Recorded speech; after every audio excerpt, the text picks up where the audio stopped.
피조물들을 창조하실 때 다른 피조물과 달리 우리 인간에게는 독특한 거 하나를 주셨죠. 그것이 바로 눈물입니다. 눈물. 눈물에는 여러분 거짓이 없죠. 눈물을 보면 진실함이 담겨 있습니다. 눈물은 알지 못했던 가슴속 안에 있던 그런 감정과 마음이 그대로 밖으로 표출되는 표현 중에 하나이죠. 눈물. 저는 이제 담임이 되고 나서 저희 목양실에 많은 분들이 왔다 상담하고 또 뭐 기도받고 뭐 이런 거 이렇게 많은 분들이 성도들이 왔다 갔지만 돌아서서 이제 기억나는 분들은 다 눈물 흘리셨던 분들만 기억납니다. 희한하게요. 당회장실 올라오신 분들은요 눈물을 자주 흘리시더라고요. 저기도 은혜의 자리인 것 같아요. 당회장실도. 그래서 성도들이 오면 얘기 나누다 보면 많이 우세요. 그러다 보면 저도 같이 울게 될 때도 있고. 그래서 눈물은 마음과 마음이 통하는 참 신비한 연결고리가 아닌가 또 그렇게도 또 생각을 해봅니다. 눈물은 기억에 남습니다. 기억에. 여러분 눈물은 슬플 때도 기쁠 때도 속상할 때도 답답할 때도 억울할 때도 분할 때도 감동받을 때도 다양하게 동요된 그 마음의 감정이 표출되는 건데 어떤 작가가 눈물에 대해서 이런 얘기를 하셨더라고요. 인생의 불은 물로 꺼지지 않는다. 눈물로 꺼진다 그랬습니다. 인생을 살아가다가 불이 날 때가 있는데 그건 물로 끄는 것이 아니다. 불로 꺼진다라고 하셨더라고요. 그러면서 그분이 또 이런 얘기를 해요. 관계의 장벽과 경계선도 망치와 대포로 무너지는 것이 아니다. 나라나 어떤 관계나 이런 것들이 대포나 망치로 강하게 해서 무너지는 것이 아니다. 바로 눈물로 무너진다 그런 말을 했어요. 눈물. 여러분 아버지의 눈물로요 딱딱했던 자식의 그 담이 자식과의 담이 무너지게 되는 것이고요. 목사의 눈물로 성도와의 교제가 연결이 되는 것이고 성도의 눈물로 목사가 또 변화되는 것이고 그래서 그런 연결고리에 아주 하나님께서 우리 인간에게 주신 특별한 감사의 은혜가 있는데 수단이 있다면 바로 눈물이 아닐까 싶습니다. 이처럼 눈물은 사람과의 관계에서도 영향을 크게 끼치지만 성경을 보면 눈물로 인해서 하나님의 은혜를 받고 또 하나님과 연결고리가 다시 트여지고 이런 성경 인물들이 굉장히 많이 또 등장을 합니다. 하갈도 그렇고 예레미야도 그렇고 그리고 다윗도 그렇고 니느웨 주민들도 다 눈물로 하나님과 연결이 트여졌고 히스기야 왕도 여러분들은 아시겠지만 히스기야 왕이 죽을 병에 걸렸는데 그가 이제 넌 죽는다 그랬는데 하나님께 방성대곡을 하죠. 주의 전에 올라가서 그러니까 하나님께서 이사야 38장 5절에 이렇게 나와요. 한번 볼까요? 너는 가서 히스기야에게 이르기를 내 조상 다윗의 하나님 여호와께서 이같이 말씀하시기를 내가 내 기도를 들었고 내 눈물을 보았노라. 내가 내 수완에 15년을 더하고 아멘. 하나님이 무엇을 봤대요? 눈물을 보았대요. 하나님은 성도들의 눈물을 보시는 하나님인 줄 믿습니다. 그리고 하나님은 사랑하는 자녀에게 눈물을 주십니다. 눈물은 영혼의 수분입니다. 수분. 눈물이 없으면 영혼이 팍팍해지고 막혀지고 그러니까 하나님이 그 사랑하신 자에게 주시는 선물 중에 하나가 눈물입니다. 눈물. 할렐루야. 녹슬지 않고 신앙이 딱딱하지 않고 하나님과의 관계가 틀어지지 않도록 그래서 다윗이 눈물이 그렇게 많았잖아요. 눈물이. 그리고 여러분 성도의 눈물을 하나님께서 얼마나 값지고 소중히 여기시냐면 그 눈물 한 방울 한 방울도 땅에 떨어뜨리지 않으시는 하나님이라고 다윗이 소개를 해요. 시편 56편에 보니까 그 눈물병에 담으신대. 하나님은 성도들의 눈물 한 방울 한 방울이 떨어지는 것 같지만 그 천사들이 가져가서 하나님의 눈물병에 담으십니다. 여러분 하나님 앞에 눈물을 많이 흘리시는 복된 여러분 되시길 바랍니다. 오늘 보면 본문에 보면 바울의 눈물이 나오는데 여러분 혹시 2008년도에 MBC 다큐멘터리 특별 다큐멘터리였는데 거기에 보면은 눈물 시리즈가 나옵니다.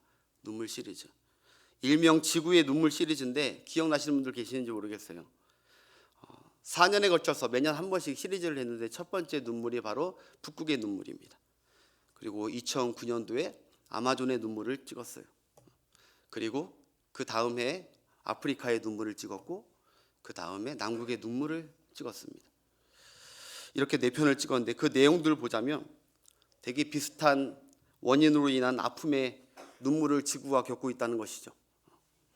인간이 자신들의 터전인 지구 자연의 환경을 오염시키고 이로 인해서 오존층이 파괴되고 기후온난화 등으로 지구가 아파하고 울고 있다는 것이죠. 여러분, 지구의 허파라고 하는 이 아마존이 사막화되어 가고 지구는 망가지고 있다고 합니다.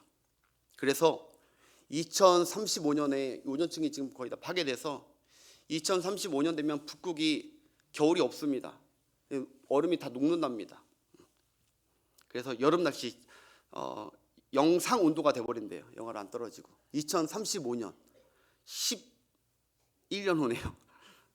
그러면 지구에서 심각한 이제 위기가 다가오겠죠. 그 얼음이 다 녹아버리면 수면이 상승하면서 온갖 나라에 위험이 닥치겠죠.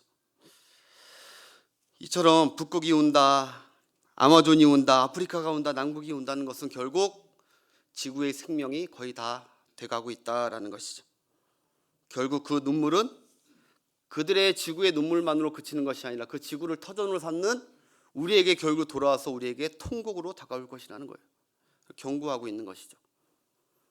그래서 지금이라도 울고 있는 이 지구와 함께 아파 울고 대책을 세운다면 우리는 나중에 울지 않게 될 것이고, 이것을 운다고 내일 아니라고 방관하고 관심 갖지 않으면 우리는 나중에 훗날 우리의 미래와 우리 다음 세대는 울음의 시대가 다가올 것이다, 이렇게 얘기하는 것이죠.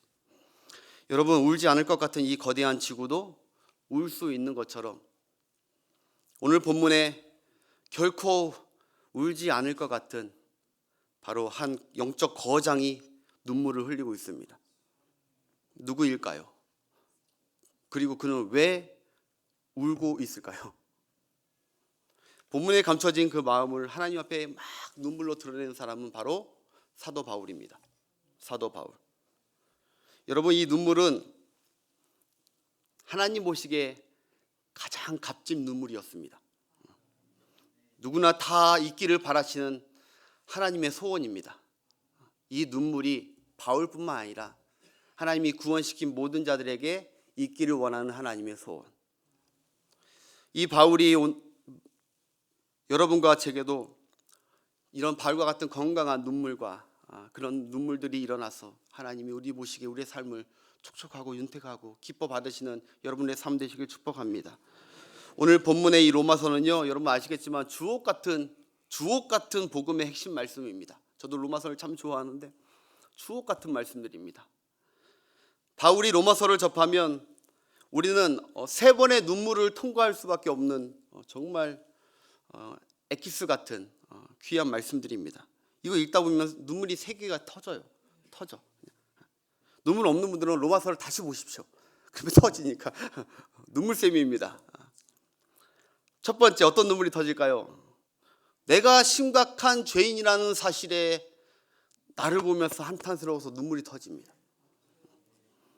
그 무서운 하나님의 진노가 나를 떠나지 않고 있었다는 사실에 공포감에 눈물이 터지게 돼 있어요. 하나님의 진노가 얼마나 무서운지. 그리고 또 2번째, 어떤 눈물이 터지게 되냐? 이런 죄인인 나를 하나님의 의가 되신 죄 없으신 예수님이 십자가에서 내 죄를 다 속량해 주시고 나를 하나님의 의를 입혀서 이제 난 내 죄를 처리해 주시고 나를 구원해 주셨다는 그 속죄의 눈물, 감사의 눈물이 터지게 될 줄 믿습니다. 이 로마서가 그 눈물이 터져요.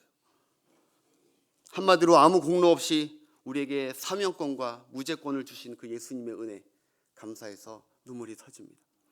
또 하나의 눈물이 터지는데요, 하나님의 용서와 은혜, 내가 그분의 자녀됨이, 나 같은 자가 하나님의 자녀되고 천국 백성 됐다는 게, 영생을 약속받았다는 게 그 나라를. 그래서 꿈 같아서 또 눈물이 터져 나옵니다. 사랑하는 여러분, 구원받은 저와 여러분도 바울과 같이 이 눈물샘들이 터져나는 그런 복된 신앙생활 되시길 바랍니다. 이 하나님의 은혜에 눈물과 감격이 있기에 우리는 늘 이 찬양을 좋아하죠. 나 같은 죄인이 용서함 받아서 주 앞에 옳다함 얻음은 확실히 믿기는 어린 양 예수의 그 피로 내가 속죄함 받았네. 속죄함. 그리고 나 같은 죄인 살리신 주 은혜 놀라와 잃었던 생명 찾았네. 하나님의 은혜네. 그러면서 그 찬양할 때 우리가 눈물을 흘리게 되는 줄 믿습니다. 구원의 은혜를 아는 자들이죠. 그래서 바울은 이 8장까지 이 구원의 복음에 대해서 아주 눈물나게 감탄합니다. 그래서 8장 마지막 절에 보니까 우리가 그리스도의 사랑에서 나를 끊을 자가 없다. 우리를 끊을 자가 없다. 나는 해방됐다. 자유하다. 막 터져 나오면 감탄이 터져 나옵니다. 8장의 끝부분에. 그런데 갑자기 오늘 본문이 9장에 딱 들어서자마자 바울은 아주 큰 근심과 고통의 애절한 눈물을 호소하고 있는 것이죠. 우리 1절과 2절 본문 한번 보겠습니다. 1절, 2절이 같이 묶여졌는데 1절 보겠습니다. 내가 그리스도 안에서 참말을 하고 거짓말을 아니하노라. 나에게 큰 근심이 있는 것과 성령 안에서 나와 더불어 증언하노라. 아멘. 바울이요, 지금 거짓말하는 것이 난 참말을 얘기하겠다. 참말을 마치 법정에서 증인석에서 선서하면서 나는 참말만을 말하겠습니다 하는 것처럼 참말을 말하겠습니다 한다는 거예요. 그리고 그것뿐만 아니라 증인을 한 분 더 모셔와요. 증인을 세워요. 그 증인이 누구라고 합니까? 성령 하나님이 이 고백의 증인이다라는 거예요. 지금 무슨 말이에요? 이 내 고백은 확실한 고백이다. 내 마음의 진실한 고백이다. 하나님이 아신다. 이 고백을. 큰 근심과 고통에 애절한 눈물이 크게 있다는 것이죠. 그 눈물은 보니까 잠깐의 눈물이 아니라는 거예요. 계속적으로 내 안에 눈물로 고통으로 계속 남아있다는 것이죠. 이 눈물이 왜 자꾸 나오는지 3절에 나옵니다. 이 눈물이 어떤 눈물인지. 시작. 너의 형제 곧 고륙의 친척을 위하여 내 자신이 저주를 받아 그리스도에게서 끊어질지라도 원하는 바로라. 아멘. 여러분, 내 동족 유대인과 가족 친척들에 대해 정말 그들이 구원받기를 간절히 원하고 있는 바로 바울의 이 눈물의 고백이죠. 그가 원하는 바가 무엇이냐? 딱 한 가지 소원밖에 없다는 거예요. 이 소원만 이루어지면 이 눈물이 그칠 것 같다는 것이죠. 여기서는 안 나와 있지만 10장 1절, 그 다음 장 10장 1절에 나와 있습니다. 10장 1절, 바울이 원하는 바가 무엇이냐? 간절한 소원이. 시작. 형제들아, 내 마음에 원하는 바와 하나님께 구하는 바는 이스라엘 위함이니 곧 그들로 구원을 받게 함이라. 아멘. 내 동족 이스라엘 사람들, 유대인들, 그리고 내 친족들, 내 혈육들 다 구원받는 것이 내가 하나님께 평생 간구하는 소원이다라는 거예요. 사랑하는 여러분, 우리 하나님은요, 저와 여러분도 바울처럼 이런 값진 눈물의 신자이기를 주님이 원하십니다. 여러분, 이 눈물이 있으십니까? 바울처럼 하나님, 내가 원하는 한 가지, 그것은 바로 내 가족과 친족이 다 구원받는 것이 나의 간절한 소원입니다. 본문을 통하여 바울은 하나님께 대하여 세 가지 눈물이 있음을 보게 되는데 그 세 가지를 간단히 말씀드리겠습니다. 첫 번째, 한번 따라하겠습니다. 구령의 눈물. 네. 영혼 구원의 눈물이라는 거죠. 영혼 구원의 눈물. 바울은 저게 간절했습니다. 아까 우리가 고백했듯이 우리는 구원받는 감격과 눈물과 은혜가 우리가 삶 가운데 넘칩니다.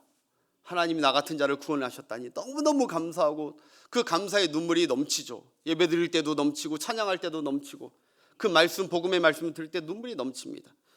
그런데 여러분, 구원받은 내가 감격과 정말 기쁨이 있다면 반드시 따라오는 또 하나의 눈물이 있다는 거예요. 바로 구원받지 못하고 있는 내 가족, 그 영혼을 바라보는 눈물도 함께 따라온다는 거예요. 근심도 함께. 하나님, 나는 구원받았습니다. 할렐루야, 하나님 감사합니다. 천국 갑니다 라고 춤추면서 노래하는 그 기쁨뿐만 아니라 그걸로 끝이 아니라 그 눈물만 있으면은 그것은 참된 신자가 아닙니다. 그럴 수는 없는 것입니다. 복음의 은혜가 크면 클수록, 복음의 그 깨달음을 깨달으면 깨달을수록, 구원의 감격이 더하면 더할수록 그 기쁨의 눈물을 못지않게 성도라면 바울처럼 구원받지 못하고 있는 불신 가족을 향해 이 눈물도 함께 있어야 된다는 거예요. 저 구원받지 못하고 있는데 나만 지금 구원받아서 즐기고 있는 것이 너무 찔리는 마음도 함께 바운이 있었다는 거예요. 여러분, 목숨 걸고 북한을 탈출한 탈북민들을 여러분들은 아실 거예요. 매스컴을 통해서 세터민 분들이라고 하는데, 한국의 그분들도 마찬가지예요. 한국에 이렇게 목숨을 걸고 오면서 탈북하면서 그들에게도 세 가지 눈물이 있었을 것입니다. 첫 번째, 그 생사를 넘나드는 탈출의 기로에서 내가 살았다, 죽지 않고 살았다. 그 눈물이, 그 목숨 거는 그 너무 얼마나 그 초조한 그 삶과 죽음이 왔다 갔다 한 시간들에서 내가 드디어 살아서 한마디로 구원받아서 여기 대한민국에 드디어 왔다. 구원과 해방의 감격스러운 눈물이 그들에게 있었을 것입니다. 그리고 두 번째, 그들에게는 나만의 그 최첨단 문화와 이 풍요와 전혀 알지 못했는데, 북한에 있을 때는 이거 알지 못했는데 자유와 평화와 번영을 누리면서 정말 그들은 꿈만 갖고 행복해서 이 땅에 살면서 울고 있을 것입니다. 진짜 이걸 왜 몰랐던 거. 이렇게 좋은 천국 같은 땅이 바로 옆에 있었는데 몰랐네. 또 하나의 눈물, 세 번째 눈물. 이런 행복한 눈물과 동시에 그들의 그치지 않는 아픈 눈물이 있겠죠. 두고 온 가족과 고륙 친척, 북한 동족들을 위해서 이것을 누리면서 또 하나의 가슴 한편으로는 두고 온 내 가족, 내 새끼, 내 부인, 나 혼자 호의호식할 수 없는, 아직도 속고 있고 갇혀 있는 불쌍한 그들을 생각하면서 바로 옆에 나란데 갈 수 없는, 너무나 안타까워서 울고 있겠죠. 탈북민 영상이 있는데, 잠깐 있는데, 여러분, 이 영화가 2023년 후반에 얼마 전에, 몇 달 전에 나왔습니다. 지금 굉장히 많은 사람들이 보고 있고, 근데 이게 지금 간단히 예고편만 보여드릴게요. 그들은 정말 이거 실제로 그 사람들이 찍은 것입니다. 한번 잠깐 틀어주십시오.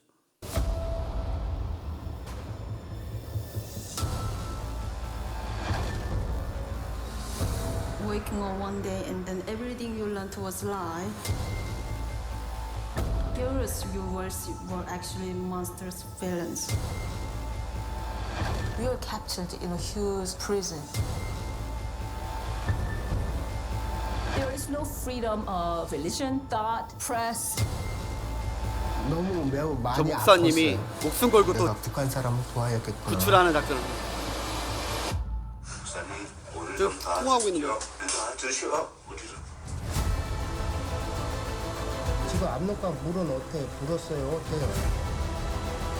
우리 떨어지지도 못해. 떨어지지도 못하고 두고 있지. 제발 빨리 여기 위험한데. 나로 잘못 만나 그렇지. 살아있대.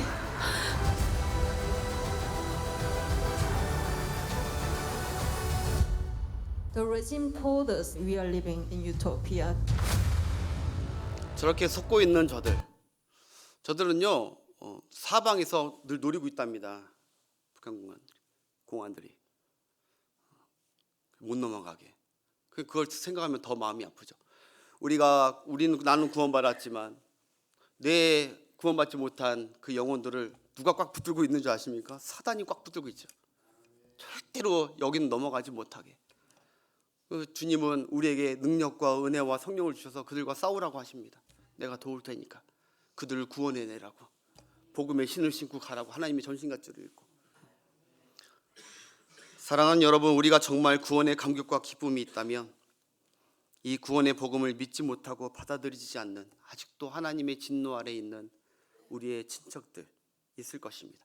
오늘 명절인데 좀 무거운 하나님의 말씀입니다. 그래도 우리가 꼭 들어야 될 하나님의 말씀인지 믿습니다. 내 가족 형제에 대한 안타까운 눈물이 내 친구에 대한 있어야 되는 거 아니겠습니까? 나는 남한에서 잘 살고 있으니 내 북에 있는 부모와 자식은 그대로 살아도 상관없다. 난 모른다 하는 탕불분이 이 땅에 없듯이 늘 이 축복을 모르는 그들을 위해, 그 가족들을 위해 우리도 구원에 대한 이 기쁜 소식을 안타까운 눈물로 계속해서 우리가 전해야 될 줄 믿습니다. 두 번째, 첫 번째는 구령의 눈물이 있었고요. 두 번째, 바울에게는 바로 따라합시다. 희생의 눈물. 희생의 눈물이 있었어요. 바울은 자신의 가족과 고륙이 구원받기만 한다면 자신이 어떠한 희생도 감내할 수 있다고 성토합니다. 우리 3절 한번 보겠습니다. 3절. 본문 3절 띄워주세요. 나의 형제 곧 고륙의 친척을 위하여 내 자신이 저주를 받아 그리스도에게서 끊어질지라도 원하는 바로라. 아멘. 좀 놀라운 고백을 합니다. 내가 그리스도께 끊어질지라도 내 식구들이, 내 혈육들이 구원받았으면 좋겠다. 바울이 얼마나 동료 유대인들과 가족이 구원받고자 간절히 원하는지가 이 대목에서 나옵니다. 여러분, 무슨 말입니까? 자기가 그들 대신 지옥에 가겠다는 것입니다. 자기가 그들 대신 지옥에 가겠대요. 어떻게 이렇게 고백할 수 있는지. 여러분, 구약의 모세도 바울과 같은 이 심정으로 하나님께 구령의 그리고 또 희생의 눈물을 가지고 하나님께 기도한 것이 있습니다. 이스라엘 백성들이 금송아지를 섬길 때 하나님께서 그들을 다 치시려고 했습니다. 그때 모세는 하나님께 간절히 이 마음으로 기도합니다. 우리 출애굽기 32장 32절 함께 보겠습니다. 그러나 이제 그들의 죄를 하나님 사하여 주옵소서. 그렇지 아니하면 원하건대 주께서 거룩하신 책에서 내 이름을 지워버려 주옵소서.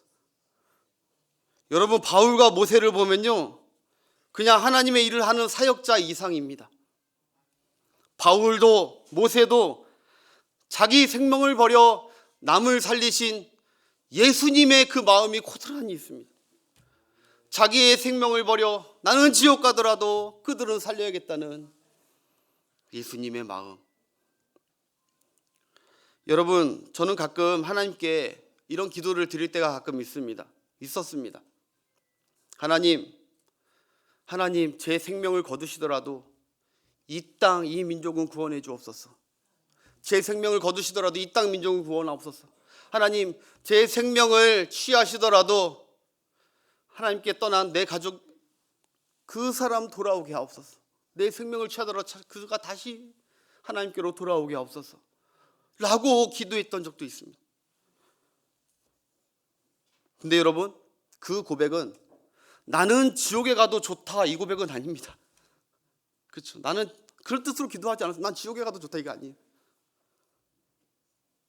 그런데 바울의 이 고백은 그가 얼마나 구령의 열정이 있고 가족을 사랑하는지, 믿지 않는 가족들을 사랑하는지, 내가 미랄처럼 썩고 불태워져도 지옥 가더라도 그들은 구원시켜달라는 그의 희생적 기도입니다. 하나님이 이런 기도 기뻐하시고 그 눈물을 받으시고 그리고 그 가족을 구원시켜 주실 줄 믿습니다. 여러분, 사실 동족과 유대인들이 바울이 이렇게 사랑하고 희생할 만한 자들입니까? 이가 이렇게 자기 몸을 버려서 희생하려고 하는 이 유대인들이 과연 바울이 희생할 만한 자들입니까? 아니죠. 이럴 필요가 없는 자들이죠. 유대인들은. 바울에게 있어서 유대인들은 이런 필요가 없는 자들입니다. 평생토록 바울을 괴롭혔습니다. 그리고 죽어라 퇴장으로 수십 번을 때리고 감옥에도 집어넣고, 바울을 죽이겠다고 전담하는 자들이, 살인 천부업자들이 밥도 안 먹고 그들을 쫓아다니는, 그게 바로 유대인들이었습니다. 그런데도 바울은 그들의 영혼을 안타까워하며 웁니다. 하나님 앞에. 자기를 죽이려는 원수들인데 그들의 구원을 위해서라면 어떠한 희생도 주님 제가 감당하겠습니다. 그들을 구원시켜달라고. 하나님께서는 예수님을 닮은 바울의 이 눈물의 기도를 우리 하나님 기뻐하실 줄 믿습니다. 저들을 멸하십시오 하는 게 아니라 저를 치셔라도 저들은 구원해달라고. 우리는 바울과 같이 이런 가족 구원을 향한 희생까지도 바라지 않습니다. 조금만 더 상냥하면 됩니다. 조금만 더 양보하고 조금만 더 자존심 줄이면 주님께서 건질 영혼들 많습니다. 우리 주 근데 바울과 같이 이런 희생적 눈물은 없다 하더라도 한 마디도 안 지으려고 하고 조금이라도 빼앗기지 않으려고 하는, 똑같이 그러고 있다면 그것에서 어떻게 복음의 능력이 나오고 구원의 능력이 나타날 수 있단 말입니까? 여러분, 복음이 약해서 구원이 멈춘 게 아닙니다. 구원이 약해서 복음이 멈춘 게 아니에요. 복음에 대한 믿음이 약한 거고, 복음에 대한 감사와 감격이 약한 거고, 복음에 대한 기도와 간절함이 약한 거고, 복음에 대한 눈물이 약해진 거죠. 믿지 않는 가족과 직장 동료가 나를 봤을 때, 믿는 나를 봤을 때 어쩜 저렇게 사냐 하면은 구원이 안 되는 거예요. 여러분, 전도나 사역은 책임감이나 말로 하는 것이 아닙니다. 저도 사역하고 있고 또 때로는 전도할 때 책임감 갖고 열정 갖고 그 말로 이렇게 하는 것이 아닙니다. 여러분, 바울 한번 보시죠. 바울은 도대체 어떠한 영을 받았길래 이런 고백을 한단 말입니까? 어떠한 영을 받았길래 그가 과연? 여러분, 고린도후서 5장 13절 이하에 보면 바울의 놀라운 고백이 나와요. 그가 어떠한 영을 받았는지.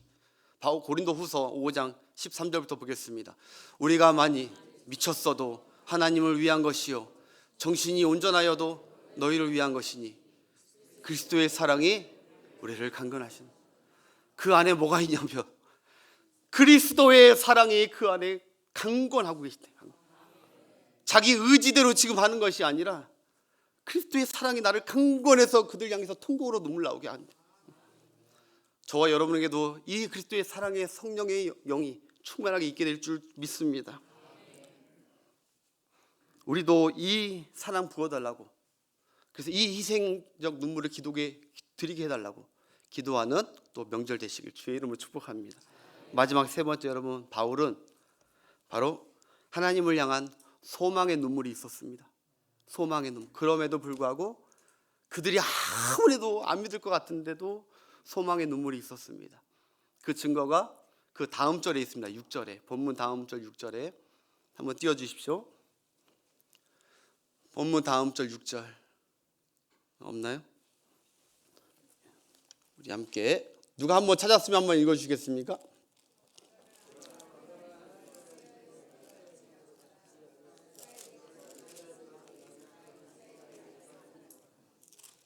아멘.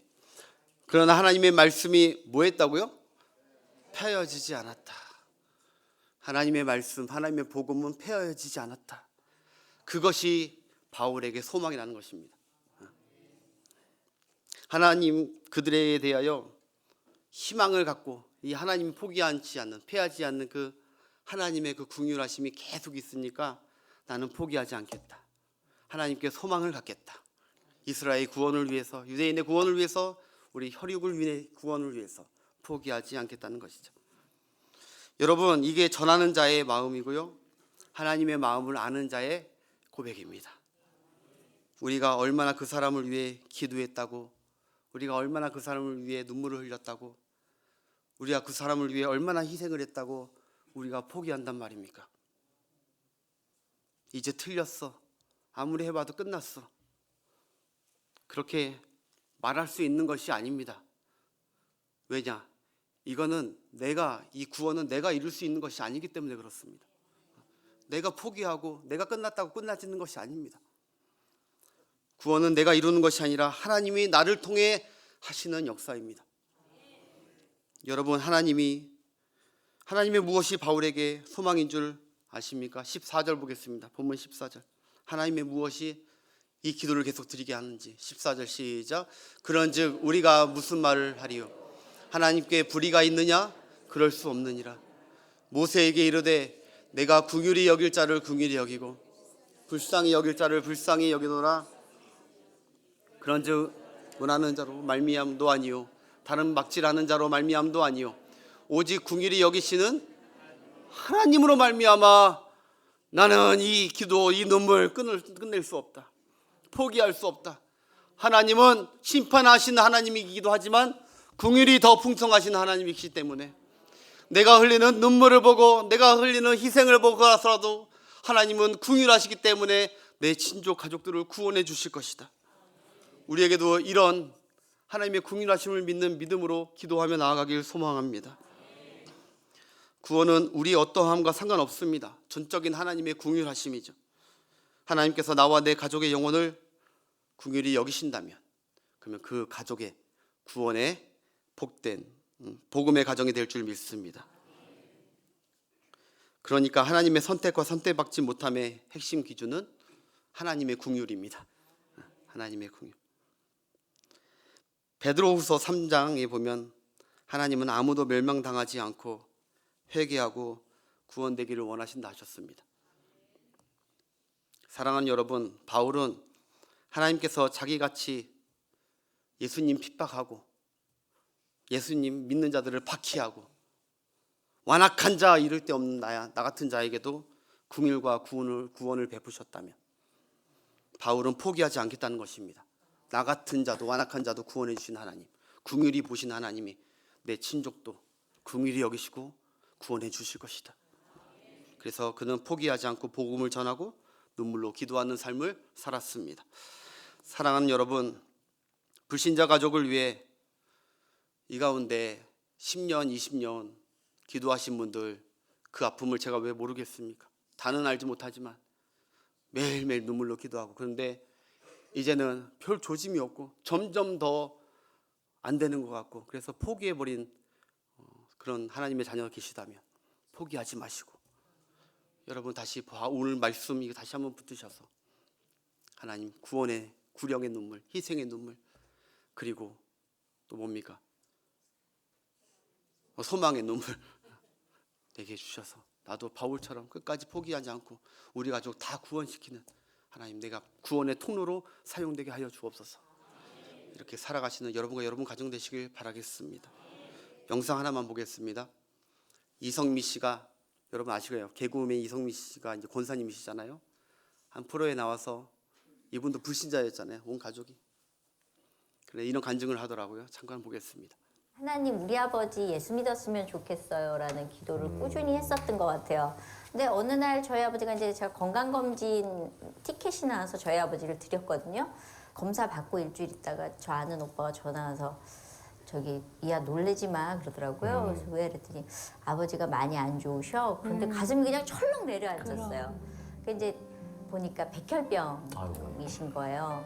근데 제가 그 백혈병이야 얘기를 듣고 교회에 가서 아버지가 이러다가 그냥 돌아가시면 예수 없이 돌아가시는데 그럼 내가 뭐가 됩니까 하나님? 내가 그렇죠. 그동안 기도한 건 뭡니까? 그러면서 시간이 많지 않으니까. 예, 그래갖고 정말 이 바닥에서 이렇게 진짜 바닥을 긁으면서 울었던 것 같아요. 저한테는 아버지가 생명 같은 분이셨으니까.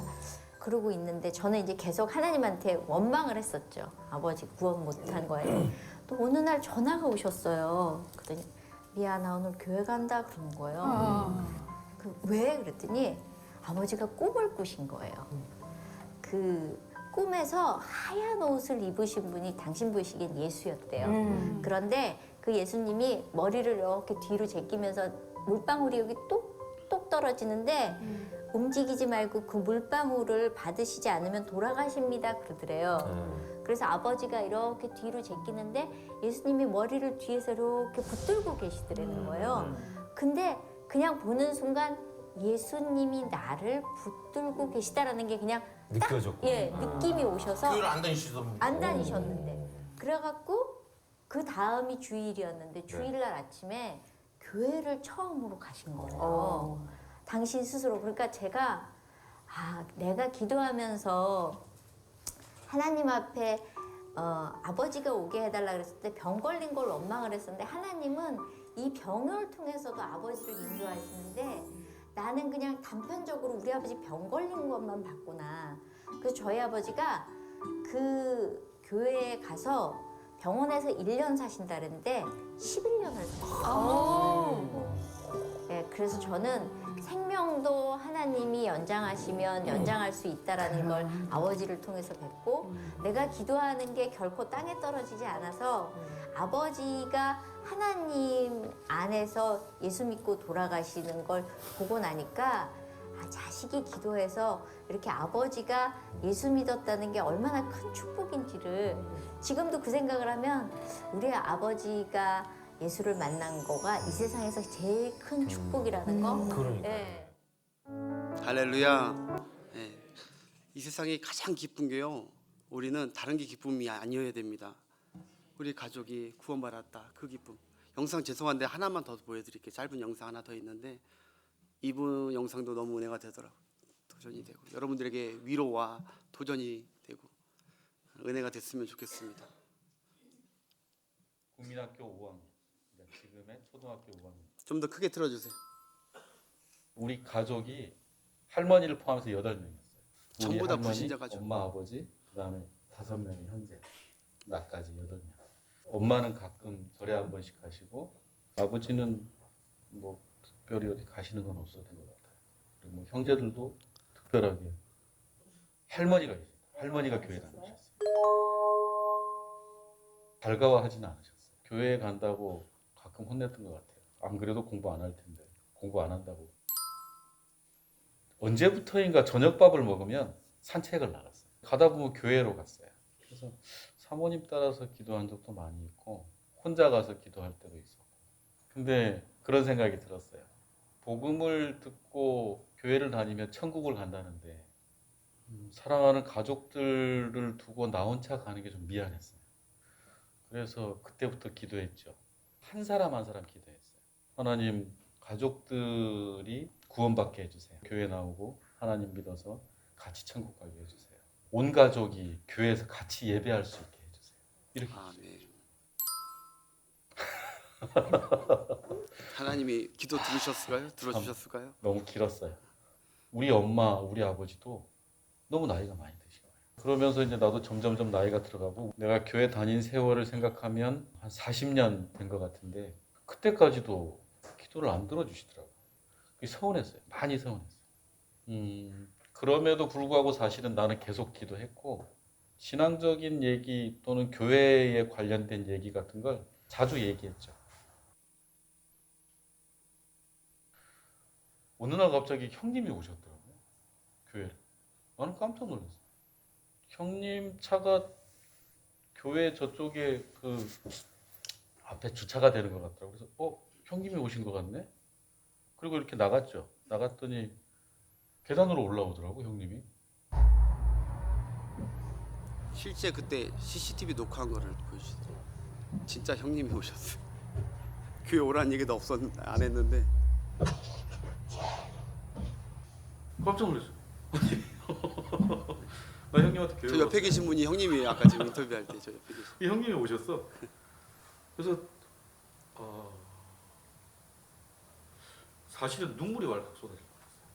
지금도 생각하면 마음이 막 그런 느낌이 들어요. 막 가슴이 이렇게 뜨겁고 가슴이 뛰는 느낌이 들어요. 지금 그때를 생각하면 내가 아마 기쁨에 벅차서 가슴이 벅차서 눈물이 날 뻔한 적이 그때가 처음이 아니에요. 아, 주님께서 내 기도를 들어주시는구나. 기도했더니 큰형님이 오시는구나. 주님께서 그렇게 하셨다고 봐요.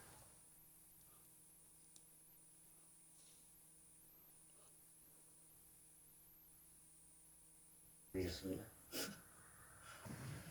예수 그리스도를 구주로 믿는 어머니가 세례받는 김수님에게 내가 성부와 성자와 성령의 이름으로 세례하노라. 아멘. 우리 하나님 역사하신 하나님께 감사의 박수 한번 올려드립니다. 우리 하나님은 살아계십니다. 일평생 동행하시고 복의 복으로 채워 주시옵소서. 아멘. 주 예수님 이름으로 기도합니다. 아멘. 형제 식구들 다 구원했다고 영상을 찍었는데 할렐루야. 믿음을 가지시고 여러분 구령의 열정 식지 마시고 다른 눈물보다 힘들다고 흘린 눈물보다 정말 값진 눈물은 내 구원받지 못한 식구들 위해서 우는 눈물. 하나님께서 그 가정에 은혜해 주실 줄 믿습니다. 우리 다 같이 일어나셔서 찬송하고 기도하겠습니다. 당신은 지금 어디로 가나요? 발걸음 무겁게. 우리 구원받지 못한 가족들을 생각하면서 저는 이 찬양 부르면 막 기쁜 게 아니라 막 슬픔. 좀 빨리 합시다.